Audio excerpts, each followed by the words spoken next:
Hi friends, బాగున్నారా? ఈ video అమ్మాయిల కోసం. త్వరలో ఫిబ్రవరి 14th రాబోతుంది. మిమ్మల్ని ప్రేమిస్తున్నాను, నేను నిజంగానే మిమ్మల్ని బాగా చూసుకుంటాను, నేను జెన్యూన్ అని చెప్పుకునే అబ్బాయిలు మీ వెంబడ పడుతూ ఉంటారు కదా. ఆ అబ్బాయి జెన్యూనో కాదో తెలుసుకోవడానికి మీకు ఒక చిన్న చిట్కా.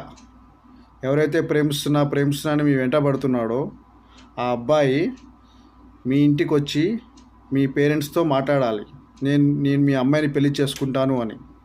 లేదా వాళ్ళ అమ్మ నాన్న దగ్గరికైనా మిమ్మల్ని తీసుకెళ్ళాలి. ఎవరైతే మిమ్మల్ని అలా తీసుకెళ్ళి జెన్యూన్గా మాట్లాడతారో వాళ్ళు మాత్రమే నిజమైన ప్రేమికులు. ఓయోకి తీసుకెళ్లే వాళ్ళ దగ్గరికి వెళ్ళబాకండి. మంచి వ్యక్తిని చూసి ప్రేమించండి. Thank you. ఎంత చెప్పినా ఎలా చెప్పినా అమ్మా నాన్నలు ఎంత మొత్తుకున్నా చివరకు ఈ కాలం అమ్మాయిలు పువ్వు ఇచ్చేవాడి కన్నా పువ్వుని నలిపేవాడి దగ్గరికే వెళ్తున్నారు అమ్మాయిలు. సో పువ్వును నలిపించుకునే ముందు మీ అమ్మా నాన్నల గురించి, మీ ఫ్యూచర్ గురించి, మిమ్మల్ని చేసుకుపోయే భర్త గురించి ఒకసారి ఆలోచించండి. Thank you.